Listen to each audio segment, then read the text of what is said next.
usually I trim, and I have the other side people can come pick as they, drive by, walk by. It's like, help yourself, Oh my goodness. And these are all, you can just... Oh yeah, these are all good. Look. They're starting to get mushed because the wasps have been at them. I always feed the wasps, so. So no spray, no... Oh no, these don't need anything. Nothing. No, Wow. This year I didn't spray anything. Usually I do spray whey, which is a cheese Which I used to byproduct. do as well. It works really well. It both controls the disease and it's a foliar feed. So I used to, but this year we had such a dry spring. I said, you know what? Foreseeable forecast for May and June was so little rain that I didn't spray. And when you Look at see these this, clusters, it's like- my goodness. There's a bit of grapes in there. And this is basically a... This is our fence. Yeah, So we just grow it on the fence. So this is all, no management, no nothing. It just kind of takes care of itself. There are a few little details, like we planted them right at the fence. So all these grapes are right on. Anybody who's got a frost fence, the most expensive part of grape growing is not planting the grapes. That's cheap because I could propagate 1,000 of these. Like when we're pruning them, we could get 1,000 cuttings very easily and just stick them in the ground and you'll get 75% of them come up as grapes. So that's super simple and cheap. The hard and expensive part is the structure. What do you grow grapes on? And the trellising and the posts and the wires, that's what's expensive. But if your fence is paid for, and I always look at especially towns and cities, it's like around parks, man, just stick those cuttings. Don't even propagate. Just stick them right on the spot below the fence. And so this is ultimate guerrilla gardening and on steroids, really. Could be. So easy to do. Wow. And 3 years you'll start getting grapes. And especially, but you have to be careful which cultivars you use. Like this is a very vigorous, means it grows so much. Like you'll get easily 40-foot vine coming off of them once they're established. You don't grasp the soil here. Our neighbor is sand and gravel pit because this is a beach.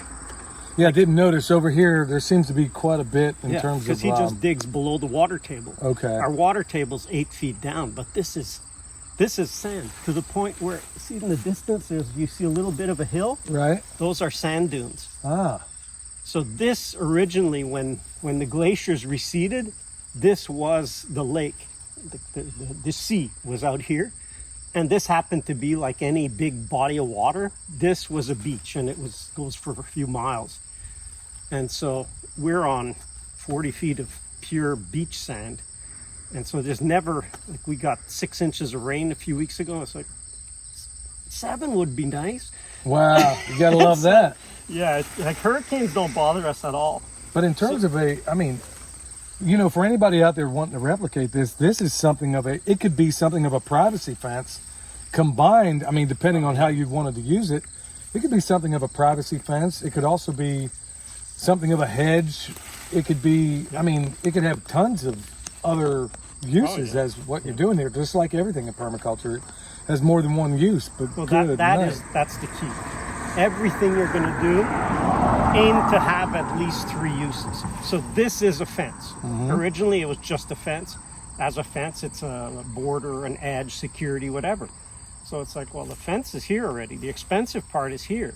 So just sticking some grapes, and actually you don't see it, but there's only one grape every post, which is about 10 feet apart. Oh my goodness.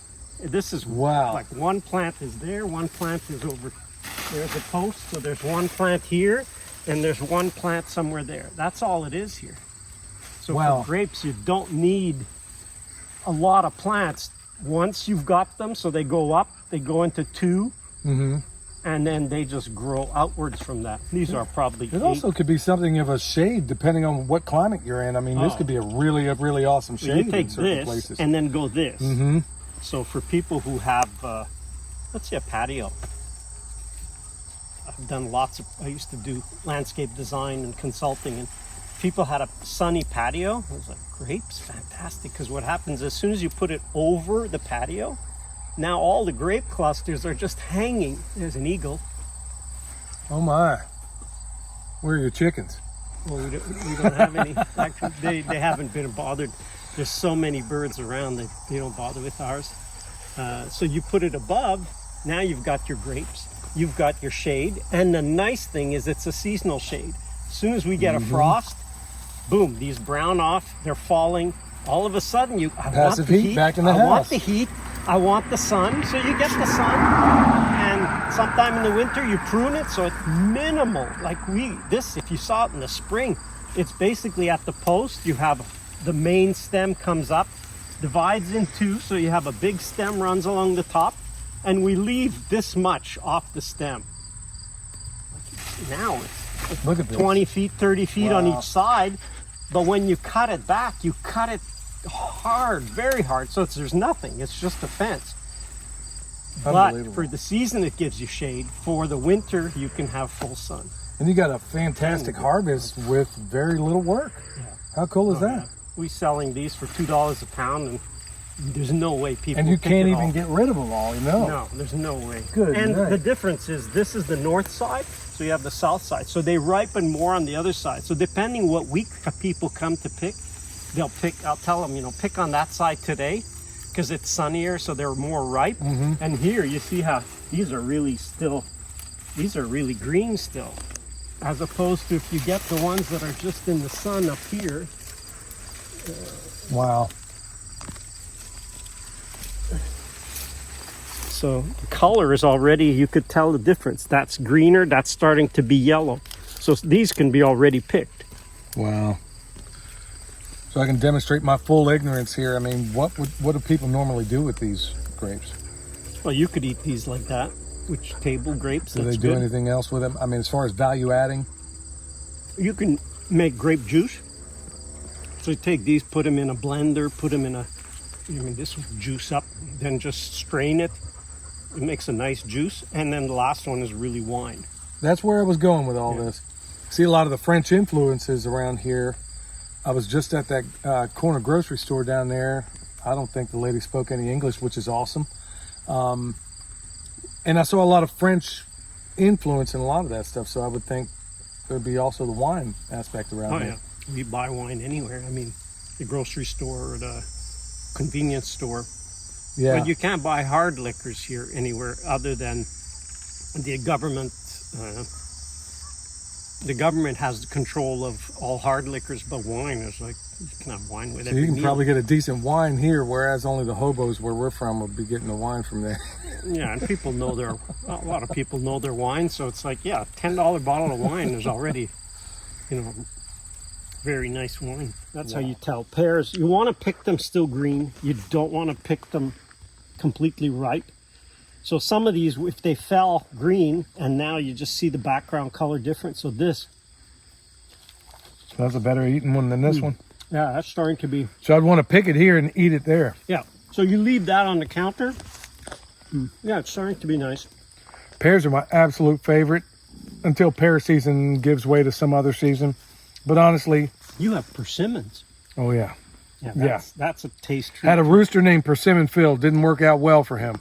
But that looks fantastic. So, I'll get so I'll just get one off the ground, right? That's the one, because they fell, and that's got a little bit too many ants. That's okay. But something that's, you want it with a bit of yellow. A little bit of character on it. Mm-hmm. That's a pretty nice sized pear. Like you have a taste, Michelle, around. Good night. This is, you just can't, the ones in the store, if anybody ever they're flavorless. They don't have anything. So you see what typically happens. So a pear will always ripen from the core outwards. So you see, it fell because as soon as it was ripe, the core is ripe. It fell. Now the core gets overripe. So you want to pick it green, I got like you. that one. Right. Because that core, if we open that one, it's okay if people think you're wasting fruit. look, that's not a problem. See how still green that is? So that's how you'd want to pick it. In fact, that's about perfect. See, the seed isn't totally ripe. Ripe means it'll go completely brown. This is pretty well the perfect time to be picking them, because now they'll ripen from the inside out. And when the outside is ripe, the inside won't be overripe. And so these are, this is the weekend to be picking these. I mean, this is putting the wow right back into, and I think I'm quoting you actually. Yeah. You're putting the wow back in the fruit, because you're not going to find anything, even at a lot of farmers markets. I don't taste anything even in the ballpark of what I'm tasting right now. Yeah. Grow some in your backyard and you'll get picky. You'll learn about it. You'll learn also what involved in getting it to get to that point. But you'll know in a few years, you'll go, yeah, wow, that is the way the pear should be. And then next year you may miss it. You'll pick them too late and they'll be overripe, and you'll go, oh, because every year it's different. This year we're 10 days ahead of schedule. So these rows, for example, are early September, and here we are mid-September, and these are absolutely ready to pick now because we're 10 days ahead. So don't go by the calendar. Sample some fruit, and you'll go, gee, these are, then if they are, they are. Pick them, especially for pears. Don't let them fall. If they fall, then you'll lose most of them because they'll be overripe. Let me ask you, the way you situate your rows is based on how you're going to pick. So you don't have one that's picked in the early season in the same row as things that are going to be picked later in the season. So what is the benefit of doing that? Why would someone do, I mean, it seems self-evident, but I'd never heard of anybody doing it until I heard you doing it. For me, it was simple shift. And we now call this the grocery store concept. So just as people are used to walking down, so it's the same thing. I want to take a habit that people have. So we go, this is the row to harvest. So they'll come in this aisle, and the rows on each side are picked this weekend. So they'll come through and they'll go, these, yep, trust me, these are ready. And so they can pick these. So then the next row is in the next, actually it's, in 20 days from now, those are ready. And the next row, 2 rows, because it's all in double pairs. So the next row over, that was actually middle of August. So we put them by harvest date. So if you don't know and you say, I'm only putting a couple of trios, then at least group your trees in a trio by a harvest date. And I divide each month into 3 10-day windows, because you go, what is it? It's early August, mid-August, or late August. Early September, mid-September, late September. How cool is that? Early October, mid-October, late October. So you just put your rows, and all you have to do is look in the catalogs locally, and that's important, because if you take a catalog from someplace that's way out of your range, their dates are not going to coincide with what your dates are. And that's where I made the most mistakes, because look, when I planted here, we had over 100 just in apples, over 100 kind of apples. People couldn't tell me the harvest dates for a bunch of them. So I had to look up, and when you look up and you go, yeah, Cornell is, it's 8 hours away, probably similar. No, it wasn't similar. They're quite a bit earlier than us. And so that's where I made some mistakes. But that's absolutely genius, and especially in the U-pick concept, where people aren't, first of all, just kind of wandering aimlessly, wondering what to pick and what not, but also the trampling and the heavy weight of my body going up and down here for an entire season is entirely different than the impact that's going to happen just in that little narrow harvest time. So genius. This genius weekend idea. We'll have, let's say, 30 families, 50 families, whatever. And they'll come through this one. And we have enough trees in this row that we could probably supply 25 families. And then we have other rows and other blocks. They'll do those. And all I do to keep it really simple is I put a plastic chair at the end of the row. And I'll put a plastic chair at the other rows. And I'll just say, wherever you see a chair, go up that aisle. And you can pick from both sides. So try to keep it simple. Absolutely genius. Absolutely genius idea. Good night. And then you can kind of keep them all within a certain block, and you don't have any issues with people straggling the places maybe they shouldn't be, or They always do. Oh, wow. They're here, and then, oh, look at those. Oh, look at that. And they'll come back, and I'll go, wow, okay, look, you want those, go ahead. But I tell them, before you pick it, try it. But they go, yeah, it tasted okay. For them, okay is for me, no, I wouldn't eat it. It's still green. But look, in the grocery store, you don't realize how much you're eating green fruit. Because when it's ripe, often you can't store it, and then you can't ship it. So everything, look, you take this pear, for example. So it's been sitting on the ground for I don't know how long. But, I mean, that's pretty buttery ready, and the inside is overripe.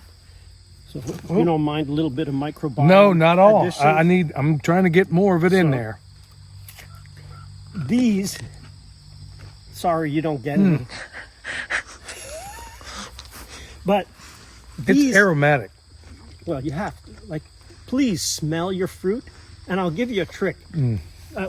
One time, I believe, God talks to us, and one day he told me something. He said, there's a nugget. You get a gold nugget. He said, here's a nugget. Science hasn't even caught up to it. But if you just smell your food before eating it, you ever have your mouth water? Oh, absolutely. Well, not only does it water, but when you smell it, you're releasing enzymes in that saliva that are specific to help you digest that. Wow. So smell it. Yeah, that smells really You pear. don't smell pear Yeah. anywhere else. Why not? Because they pick it. Pears is almost the one that you could get away with because you want to pick it a bit before ripe. But as soon as you get into the really long storage, they're often picked green, and so that they don't over ripen. But so much fruit is picked. I remember an example, a friend of mine, Scooby snacks.